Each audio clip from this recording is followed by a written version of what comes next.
Hola, ¿cómo están? Yo soy Nicole y bienvenidos un día más a mi canal. Hoy vamos a hablar sobre mitos del conductismo.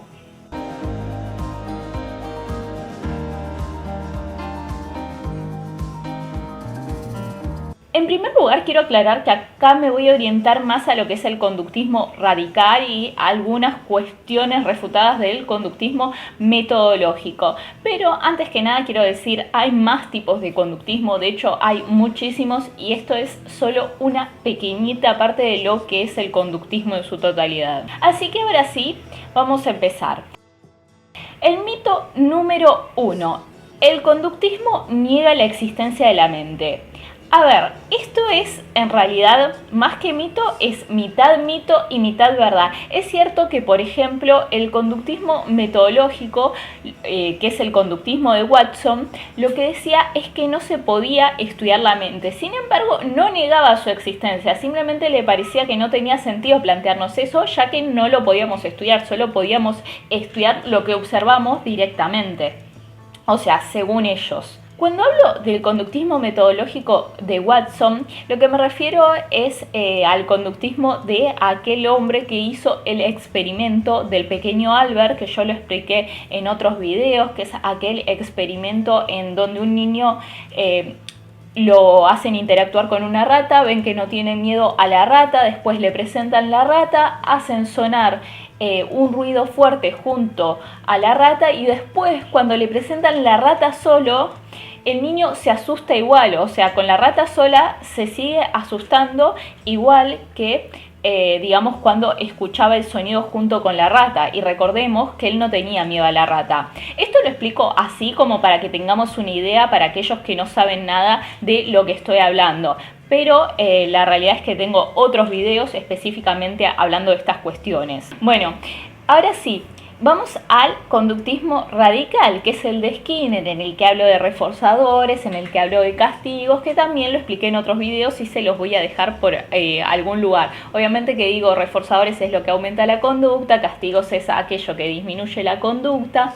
Bueno, eso dependiendo de cada persona. Si por ejemplo cada vez que yo estudio, digamos, me felicitan y eso aumenta mi conducta de estudiar, entonces eso sería un reforzamiento positivo. Por ejemplo, eso es, digamos, para que tengamos una idea más o menos de qué tipo de conductismo estamos hablando. Como que quiero que la gente que no tiene idea sobre nada de conductismo también pueda hacerse una idea más o menos, bueno, sí, estamos hablando de este tema. Entonces, ¿qué pasa? El conductismo radical de Skinner sí niega la existencia de la mente. Lo que muchos piensan es que si se niega la existencia de la mente, se está negando otras cuestiones como los pensamientos, y ellos no niegan que existan los pensamientos, obviamente, niegan sí que exista la mente. Entonces, no todo el conductismo ha negado la existencia de la mente, quizás sí el tema de poder estudiarlo o no. El conductismo no estudia los pensamientos y sentimientos, solo se basa en la conducta observable. A ver, vamos a ser claros, hay una cuestión que es así.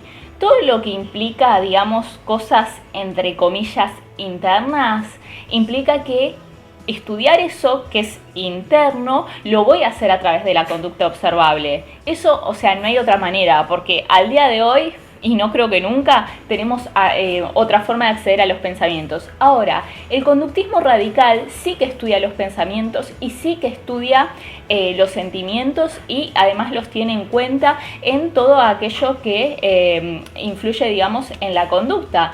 El conductismo metodológico, que es el conductismo de Watson, sí que es cierto que no estudiaba estas cuestiones, pero con el conductismo radical, que es el de Skinner, el que expliqué de reforzadores, castigos, etc., bueno, eso sí se estudia.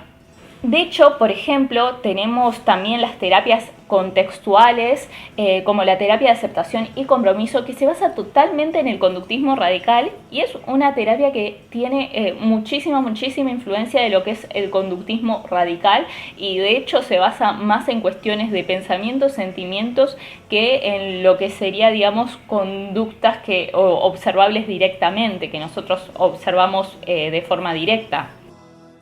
El conductismo nos condiciona como máquinas. Esto es totalmente falso.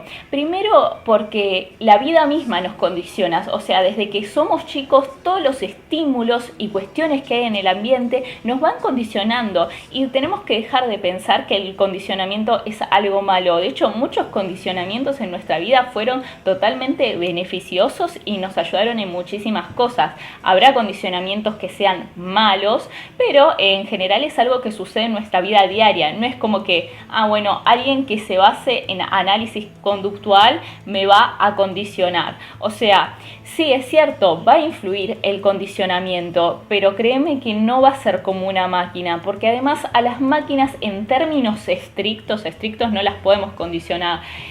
O sea, entre comillas podríamos emplear alguna metáfora, pero en términos estrictos no vamos a poder condicionar a la máquina, y sí a los humanos y sí a los animales, y esto sucede naturalmente, no es cuestión de una terapia. Incluso una que no busque, digamos, el condicionamiento, no esté basado en eso, también te va a condicionar. Es en absoluto, todos los estímulos de tu vida de alguna forma implican un condicionamiento.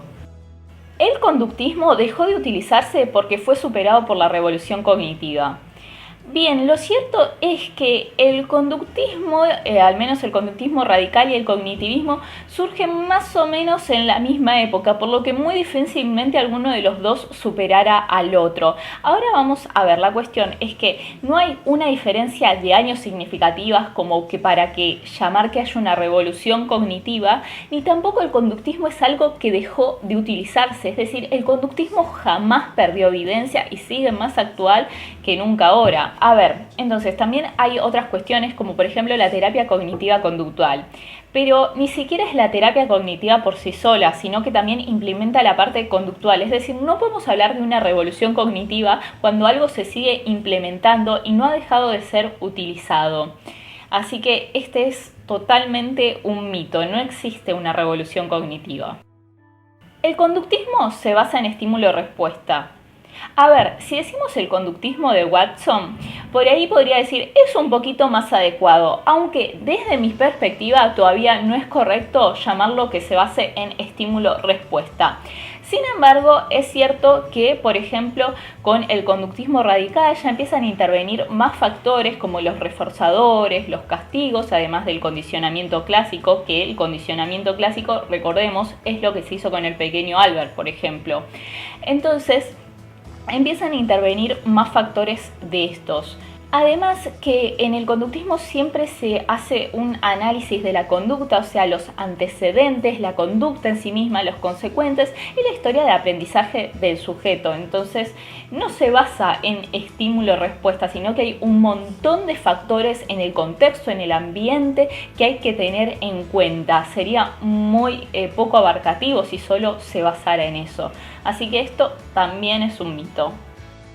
El conductismo no tiene en cuenta la singularidad de la persona. A ver, este es totalmente un mito que además es muy común decir que el conductismo no tiene en cuenta la singularidad ni la subjetividad de la persona. Vamos a ver, en cada caso, o sea, cuando hablamos de conductismo es una cosa, pero cuando hablamos de análisis conductual que está basado en el conductismo es otra, y en cada análisis conductual se hace un análisis funcional de la conducta, que es esto que lo que yo decía antes, ver los antecedentes, la conducta y los consecuentes. Entonces ahí ya tenemos, digamos, una forma de conceptualizar el caso de una persona individual y sabemos que ese caso no va a necesitar los mismos procedimientos ni las mismas técnicas ni intervención que otros casos. Y además no solo eso, por ejemplo, cuando se aplican reforzadores o cuando yo decía mis padres me felicitan por estudiar y aumenta mi conducta de estudiar. Puede ser que para otra persona la felicitación no sea un reforzador, o sea, los reforzadores son como los gustos, para cada persona va a ser diferente de acuerdo con su historia de aprendizaje. Así que bueno, esos son algunos de los mitos sobre el conductismo. No olvides darle like si te gustó el video, suscribirte a mi canal y nos vemos en un próximo video. Adiós.